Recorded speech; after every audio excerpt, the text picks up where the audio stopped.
Hey everyone, welcome to the podcast for the common good. This is Tim Gatos. We've never done the podcast in this format before, but we're excited to be here today in a lot that's happening in our country, in our world.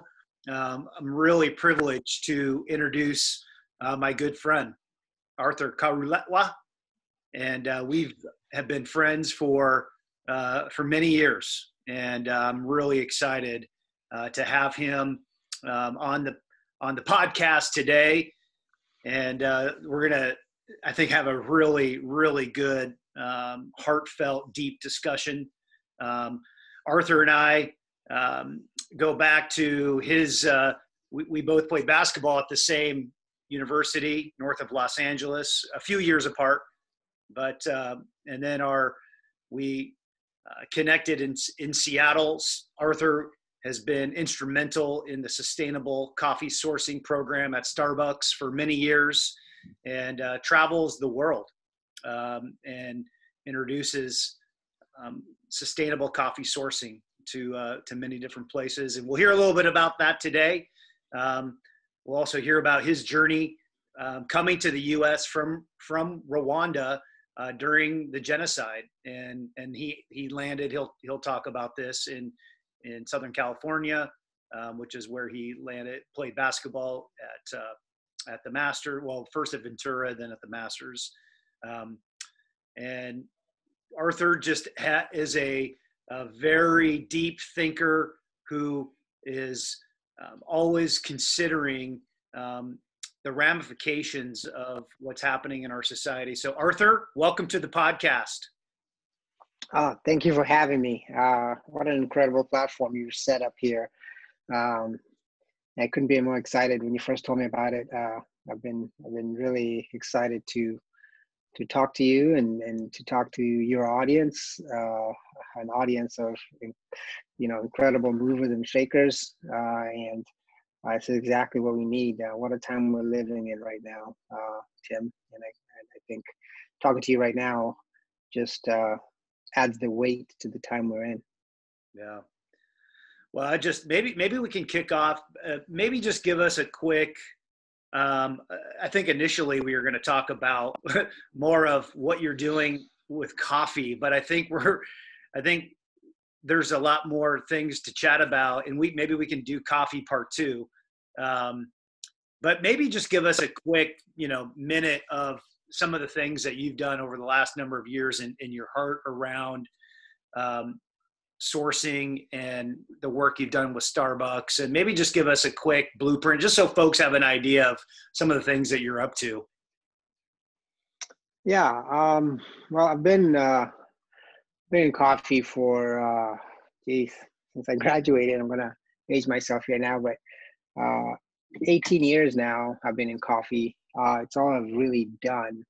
But interesting, most people in coffee that you talk to, if you're a coffee drinker, you'll know this too, that there's an infectious passion about, the people who call themselves, coffee ambassadors or coffee connoisseurs.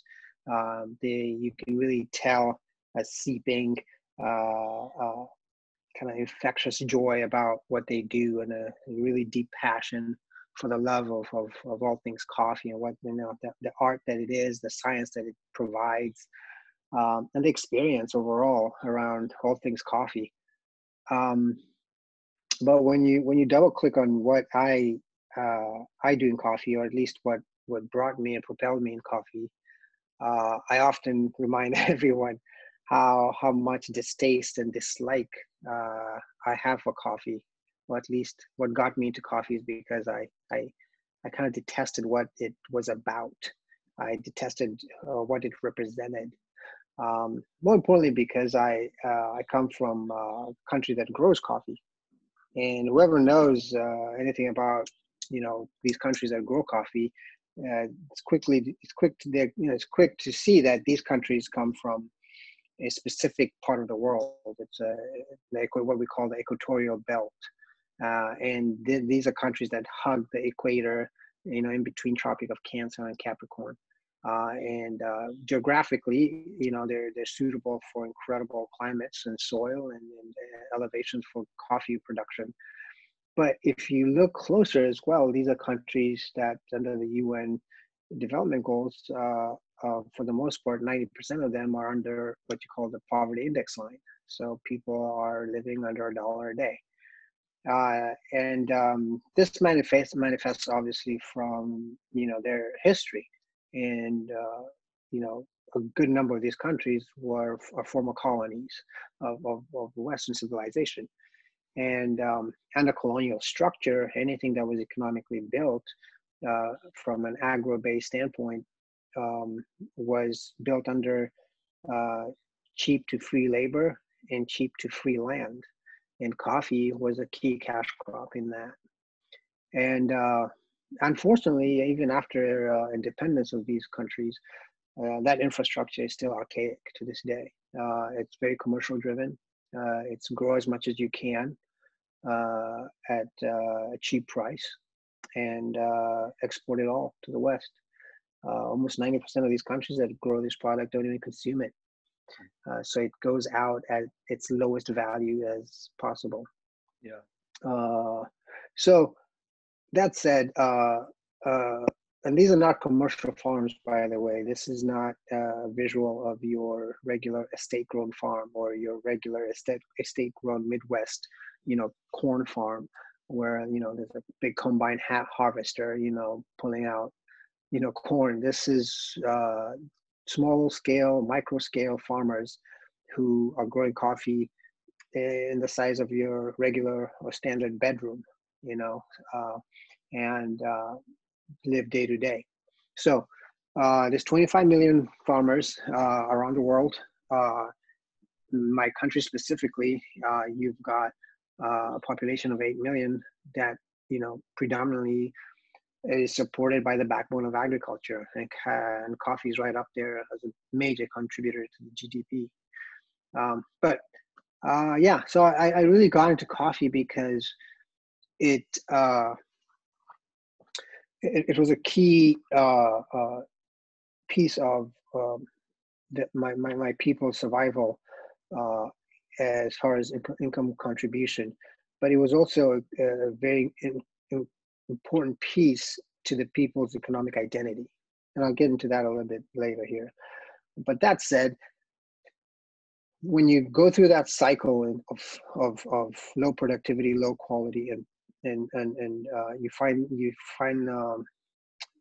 tune the cognitive wheel of what keeps poverty going, it's quick to see just how a country like mine, where I come from, came to be known as the country that had a genocide, a horrific genocide, and to this day is still somewhat of a disdain and a scarlet letter to us.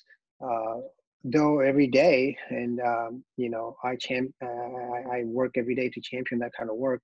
Every day we try to make sure that that's not what defines us, but it's a very critical part of our history.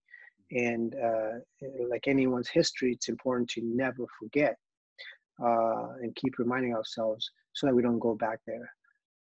But more importantly, we know where we're coming from. And that said, I dove into coffee primarily to, I hate to use the word fix that because not one man can, but I dove into coffee to see if I can play whatever role that I could to, one, selfishly and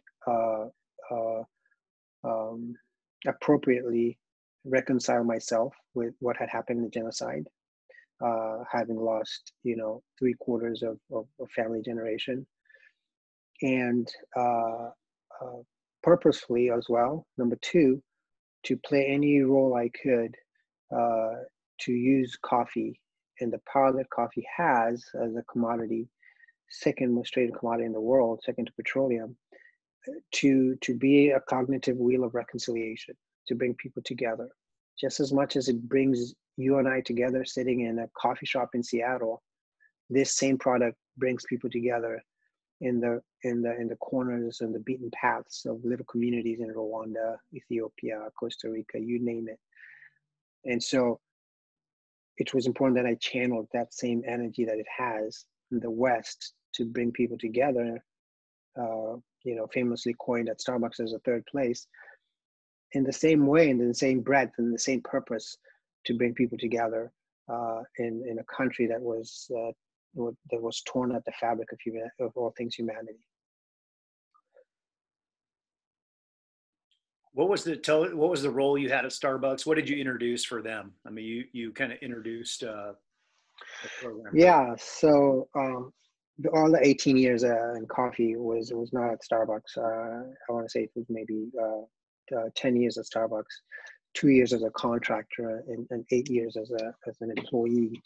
But within those 2 years as a contractor, and before that, I had been working in Rwanda, building a traceability platform.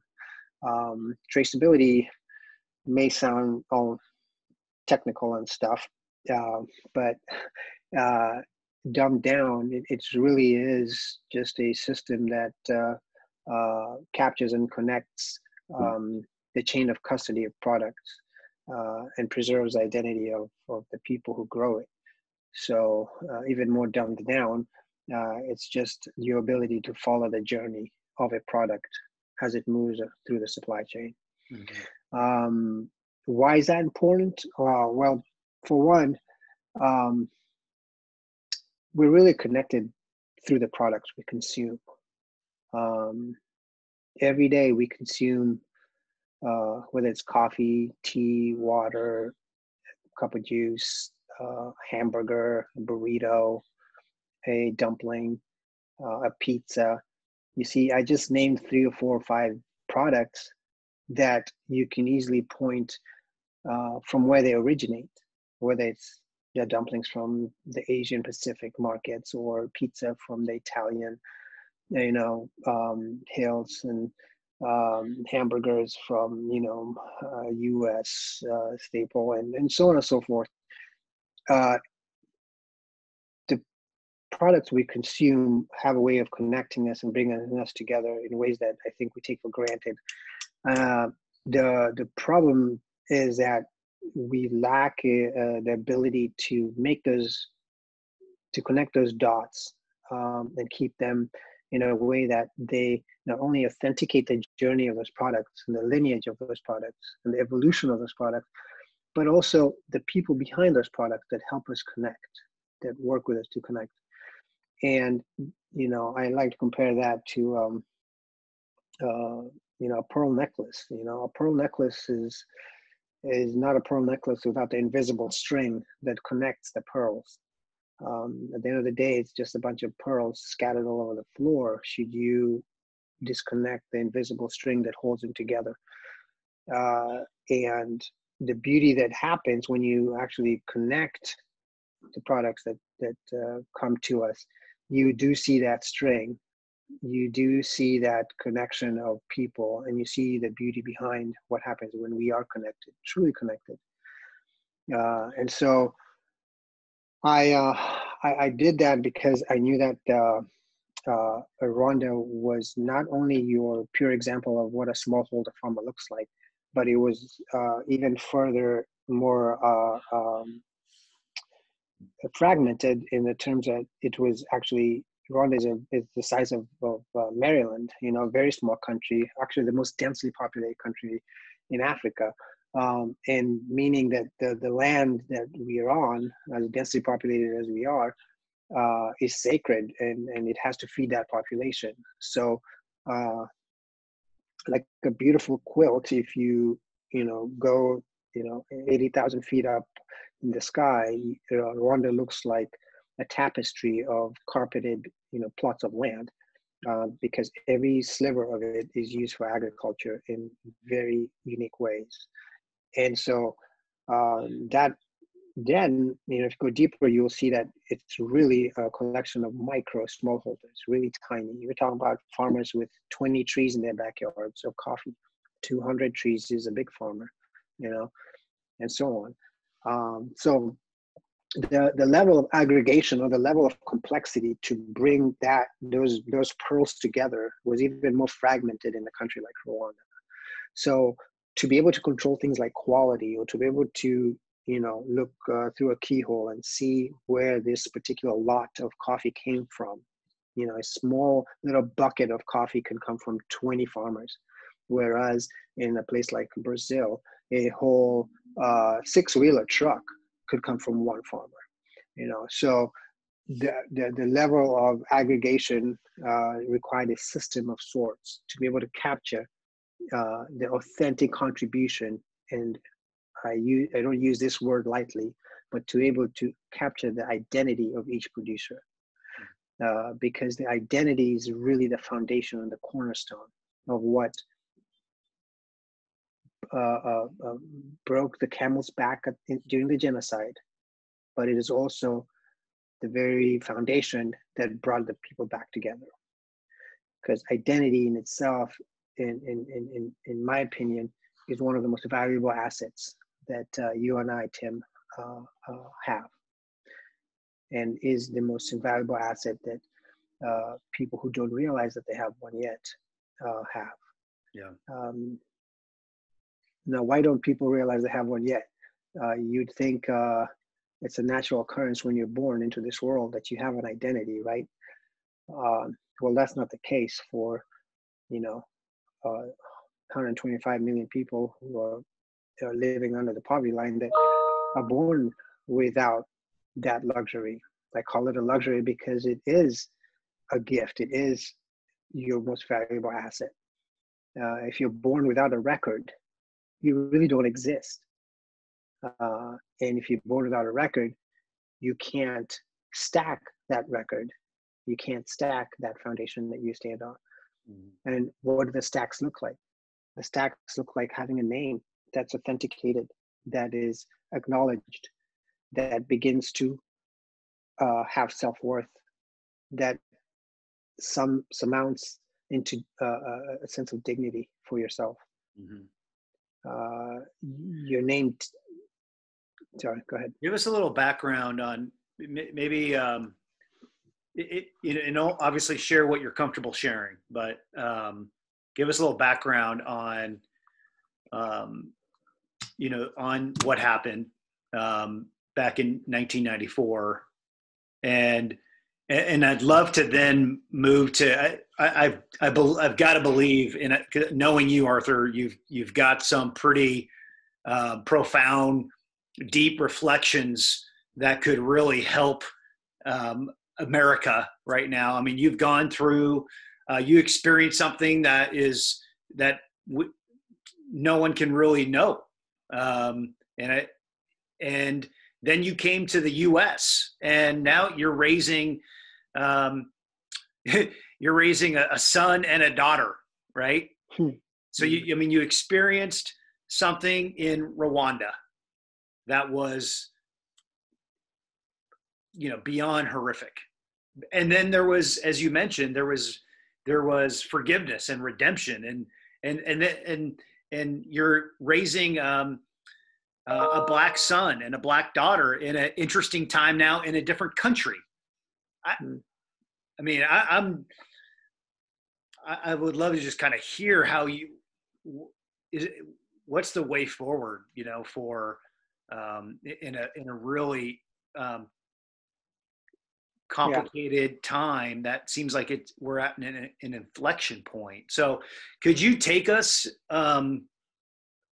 share with us a little bit of, how is there anything we can, from your experience, anything we can take and learn and move forward with? I would love to hear a little bit of your thoughts on that. Yeah. What's happening in America right now is no different than what happened years ago in Rwanda, that was accumulating itself into 1994. So everything before 1994 has eerie, scary, and haunting similarities to what we see happening here. And I don't say this lightly because it's really the act of dehumanization. Dehumanization is really a process of depriving a person or a group of people of positive human qualities. But it starts there. And in Rwanda, we had, 3 others that followed on with that, and they're slowly creeping up here, and it's very evident. The second element is physical dehumanization, and that's a practice of reducing human beings to non-human entities, such as animals. In Rwanda, that was the case. We ended up being called cockroaches, and that was a term that was pretty easy for Tutsis to be referred to as, whereby when you grow up as a child, you start to believe that's what you are, but also those who are calling you that also growing up believing that that's truly what you are, and that's how I see you. We spray or kill or step on cockroaches every day without knowing it, and we don't think twice about it. And so that's why killing, the genocide was pretty much just that easy. That's why 1 million people were wiped off in 100 days. It was so tolerated, and it was so, even to the international community, it got to that point where when the UN was asked to leave Rwanda and open the floodgates to kill Tutsis, 180 days after that, there were more dead Tutsis than there were alive Tutsis. But what happened thereafter is that the dogs started to eat the corpses. But even worse, Tim, is that the UN peacekeepers that came back started to shoot the dogs that were eating the corpses. So you can shoot a dog that's eating a corpse, but you can't protect a human being that's killing a human being. Well, wait, a human being that's killing a roach. And then the third dehumanization was sexual dehumanization. That is defined as the reduction of a group of people, usually women, to an object for personal gratification. See, all these, as they are, just stack up against one another, but they give permission, like a domino, to take on a even further level of dehumanization. And that's how you give birth to a genocide. And as I raise my children, I can blame hate on an issue of the heart. I can blame hate and racism as a biblical sin. I can, blame racism and hate as a thing that we are taught, not born into. I can use all the excuses in the book, but at the end of the day, it's what they see around them. And what seems and sounds so complex, yet is so easy to extrapolate. Because in Rwanda, it got to that point where we began to understand, that we have to begin to see each other as humans. We have to begin to eradicate the us and them. We have to begin to eradicate what truly means to have self-worth and dignity. But before we did that, we had to first look in the mirror and see if we even recognize the people that we see in that reflection. The problem with our situation was that most of us were born into a system that was already so institutionalized that we just followed suit. And that institutionalized process was having an ID card that said whether you were a Tutsi or a Hutu. I mean, even the simplicity of my ID card that I have here in the United States that says some of the features that I have, whether it's, African American or, you know, brown eyes or, et cetera, et cetera.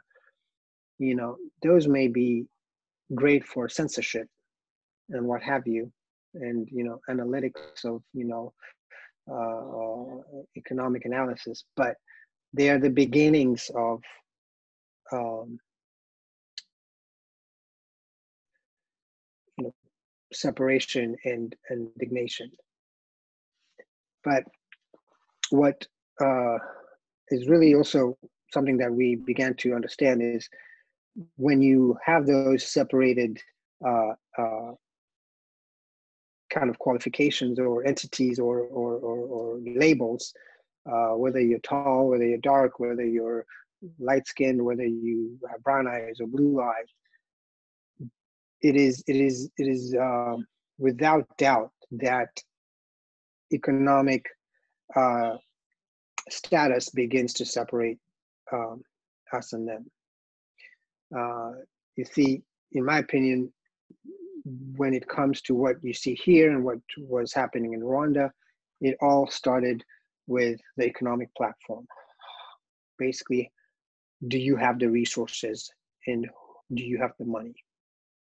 See, in coffee, we also equate he or they who have the resources or the money control the supply chain. We equate the banks or the financial institutions to the heart of the human body. And the heart of the human body is the one that pumps the blood in all the other vital organs, just like the banks and the financial institutions are the ones that pump, the blood, in this case, money, to vital organs in society. Yeah. Be it schools or political organizations or politicians or the media or educational platforms. And if there is a bottleneck in one of your vital organs where blood's not being pumped into from your heart, then the body goes into shock. Your body starts to wonder, why isn't blood being pumped into my kidneys or into a certain part of my body? And you can't tell yourself, well, I don't need that particular organ, so that's okay. I'll survive on. That's not going to happen. The whole body will not function. And it is the same when it comes to what you see around us or what we saw in the genocide or pre-genocide. So the economics of people started to really be the first building block for us. That's a really powerful way of just, I mean, that's a powerful picture that you're painting there. Oh my goodness. I mean, when you were 18 when you came to the U.S. when you fled the genocide? Were you 18? Correct. What did you begin to see as you came to America, and then you began to obviously plant your roots in the U.S. And I mean, obviously you're sharing a little bit right now, but what was your, and I don't know if you even had any kind of presuppositions about what it was going to be like, but I mean, because you probably didn't even have time to even consider certain things, right? I mean, you came to the U.S., but what did you begin, as you began to plant roots, what did you begin to see around the issue we're talking about, around racism and identity and systemic racism? I mean, as someone who didn't grow up in the U.S., but then you came here, what have you seen, and now how do we even move forward? Boy, I wish I had a silver bullet for that, but well, Tim, when I first came, yes, I did not know what to expect. I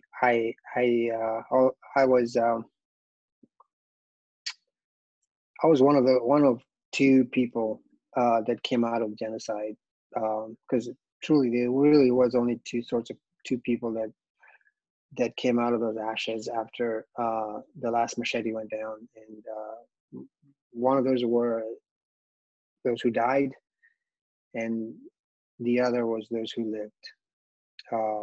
Those who lived, even to this day, at least, well, not to this day, but for months and years following that, were just a bunch of zombies walking around. We were physically there, but big holes in our heart, big holes in our souls, kind of numb, really not believing there's anything, remotely and divinely watching us from the skies and actually existing. And at the loss of the trust and belief in humanity. So when I got here, again, it's easy to walk around campus as a zombie and not talk to anyone, not look at anyone in the eye, fight the demons and drown them as much as you can. Only until those demons you're trying to drown learn how to swim, and then you've got to, really begin to face them. And it's only at that time, and everybody has their own specific timing, but it's only at that time where you really reach your crossroads and you ask yourself, how do I continue to live, within myself? Or how do I begin to make sense of what I just witnessed, or what just happened? And how can I, what kind of size rug can I sweep this under and not ever see it again or deal with it again? So once you get to those crossroads, Tim, you've got to face the chokehold that's suffocating you.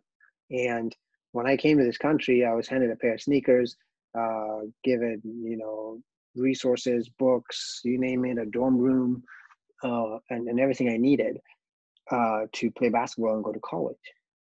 But I was given one other thing that was probably my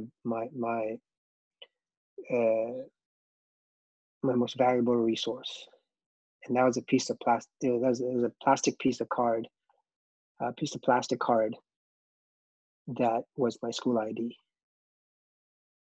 And that school ID had my name on it. It had a number right underneath my name.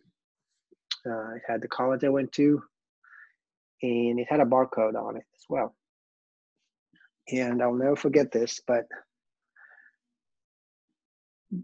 that the empowerment that piece of plastic card gave me was beyond measure. Wow.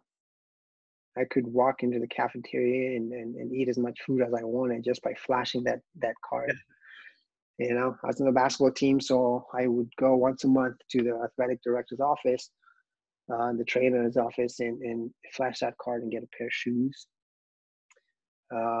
Walked into this, massive library and flashed a card, and I could walk out of any of those books, and return them whenever I wanted.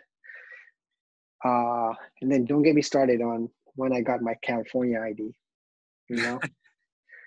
The power I wielded with that was I could open a bank account. In the summer, when I didn't stay in the dorms, I could rent out an apartment. I started getting all kinds of cards from credit cards, getting all kinds of mail. These people knew I lived, and, I'm sure you've opened a bunch of credit card letters and it says, "Dear Arthur, a dear esteemed customer." I mean, the language the credit card uses is beautiful. So they got me suckered in. How many credit cards did you get at your peak? How many? Oh my gosh, at least 6. My wallet was full, I had stacked my identity, Tim. I was stacking it. I was amounting wealth just because of what was mine to begin with, my identity. Mm. But I didn't know how much value that had. Mm. And neither did the millions of people who died in Rwanda. Yeah. They were born with one, but didn't know what they had. So what do you see what are the parallels between what you experienced and what you're seeing today? And what are the, I this message you give, my goodness, it's a powerful message. What does it look like? Practically, how do we, you're looking at, protests around the country, and there's a lot of good momentum to see some wrongs made right. And if you were, what would you do? How can we move forward? Well, during the genocide, the work of the killers was not regarded as a crime. It was actually the responsibility they were given from its administration. So I don't want to by no means say that this administration or any administration is giving permission to that audacity. However, when dehumanization is not curbed or noticed or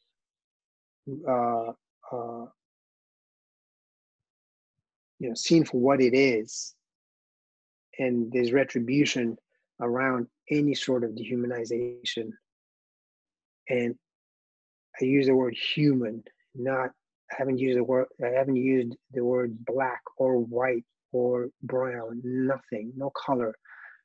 And I intended to finish this conversation without using those words, but for this statement, I want to make sure I clearly continue to use dehumanization, because that's at the end of the day all that we are. And if that isn't seen for what it is, then it gives permission to others to take it to the next level. Because at the end of the day, the simplicity of dehumanization gets boring for some, and they want to take it to another level, because by nature as humans, we are competitive, and we want to show that what is redundant needs to be elevated. And the only other elevation for dehumanization is physical dehumanization, which is what we're beginning to see now, whether it's verbal or putting a knee on someone's throat for as long as you do. And it's scary to think that that could even go further, but it can. And so there's a lot of 400 plus years of the founding of this country that needs to be unearthed. And unfortunately, it's not an overnight process, but it's not impossible either, because colonization was 400 years ago too. And people forget that despite the fact that Africa is still called the developing continent, contrary to the developed continent, that these countries, all 50 plus countries, 54, are young countries that just got independence in the 1960s. So still in the infancy of trying to figure out old colonial infrastructures of social, economic, and spiritual degradation, they are beginning to see and have a self-reflection faster than what you call developed countries. The healing in the authentic development that Rwanda is going through is incredible, but yet not complicated. What is incredible about it is that we decided to look back at what created division, and we eradicated it. No one is a Tutsi anymore. No one is a Hutu anymore. You're a Rwandan. Nobody should be black anymore or white anymore. You're an American human. And now we have captured the economic pillar, which is linked to the identity of self-worth. And when you have that, you start to stack it accordingly. And when you have self-worth, then you begin to see worth in another. But I can guarantee you that all the people who do these atrocities to another race may look from the outside that they have it all together. But on the inside, at their core, they are lacking self-worth. Because self-worth is not quantifiably with an economic measure. It is a spiritual and soul and intangible value. And so from the leader of a nation to a high-ranking political acumen, if there is any capacity in their minds to divide, it is not because they lack anything but self-worth. So that is what we did in Rwanda. Yeah. Wow. Man, I've got 20 more follow-up questions, but I know I know our time is short because you got to run here, but maybe we could do a part 2. This is really, really profound, Arthur. I'm curious, last question, where did you come around on the God question? And you said earlier, and very powerfully, that when you were, of course, people asking, okay, well, is there anyone up above, right, during the genocide?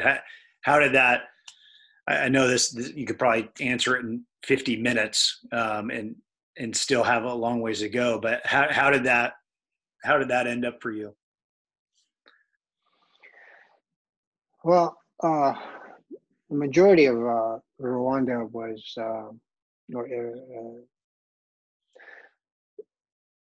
its colonial background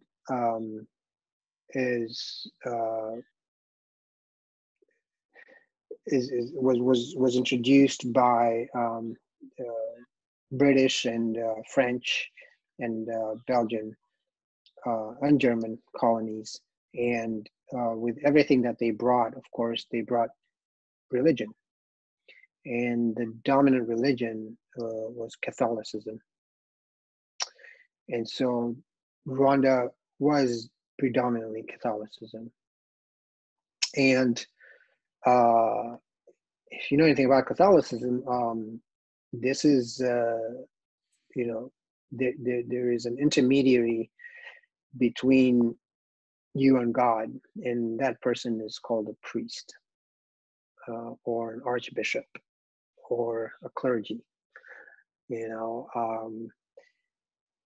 Very high-ranking people in a church that wear, incredible, beautiful cloaks and headgear and have a very angelic presence to them,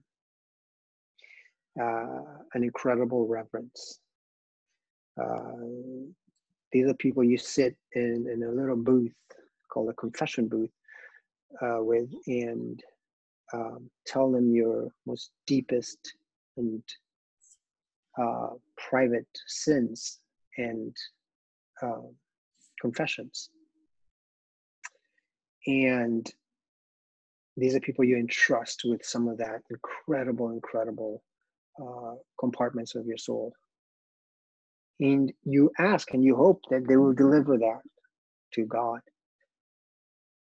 They become this intermediary. and they tell you that you are forgiven, and they tell you to pray the Lord's Prayer and a couple of Hail Marys, and you're rejuvenated and you feel good about yourself. And that trust becomes so emblematic and very solid between you and that person. But when it comes to the genocide, when you run to that person, when you flee and seek refuge through that person, only to find that that person and that entity is actually participating in the genocide, it crushes everything you think you knew about God. It completely obliterates that there is a divine, presence that could allow such a thing. When you see children being drowned in pit latrines, mothers and daughters being raped over and over again, and hacking of people over and over again for 100 days, makes all the genocides around seem like child's play. Then you really ask, how long can God sleep and not awaken to see what was going on here? So by the time I left Rwanda, I was the furthest away from God, and punched my fists in the air so many times that I lost count. And so it wasn't until I reached those crossroads I was talking about earlier, where I needed to face the demons that I had been trying to drown for years. And I realized that there was an enemy that I was so angry about, I felt so vengeful for, I was so bitter with, that enemy, though might be either dead or in prison or in exile in some refugee camp that was responsible for all this, and I was miles away from them, still had their hands around my neck, suffocating me, even as far as I was. And I realized I was giving them the upper hand. Continuously giving them the upper hand. And I realized that I needed to move on. I needed to reconcile. But you see, in Rwanda, when we have a saying about reconciliation, reconciliation is beyond saying I'm sorry.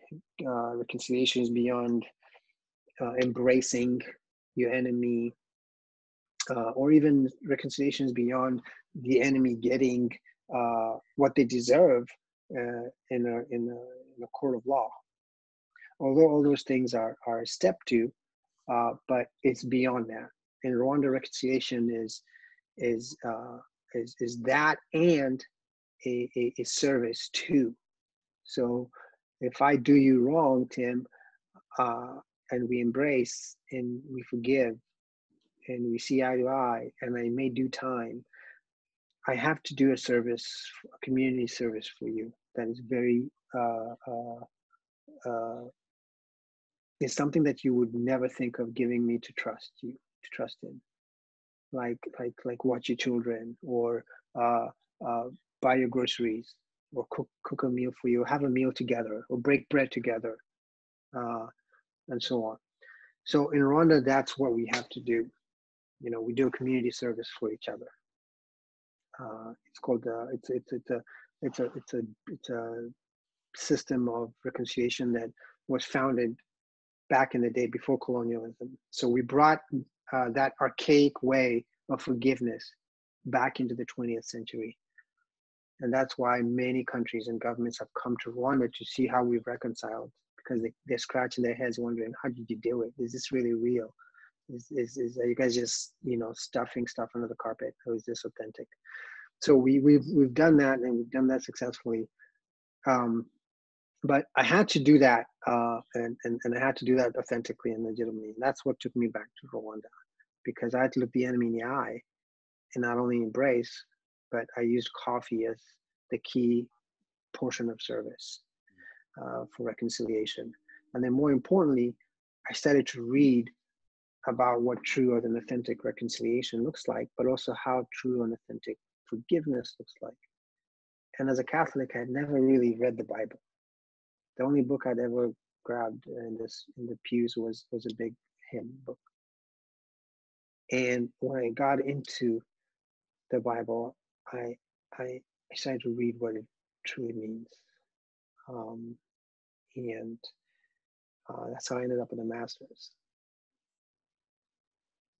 I don't know if that answers your question. Yeah. Wow.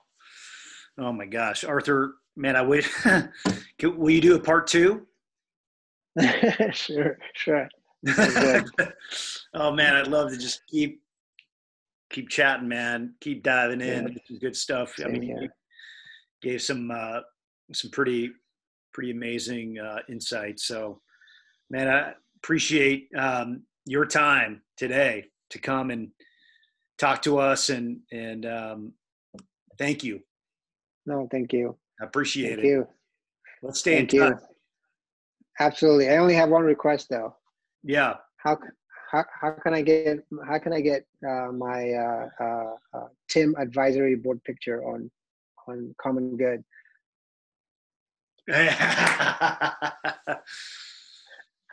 Send me a good picture, man. No, I was looking at, I saw some familiar faces on there from our first dinner, and I was just like, Yeah, oh, look at these guys. No, I was so happy to see that the formation of that and what you guys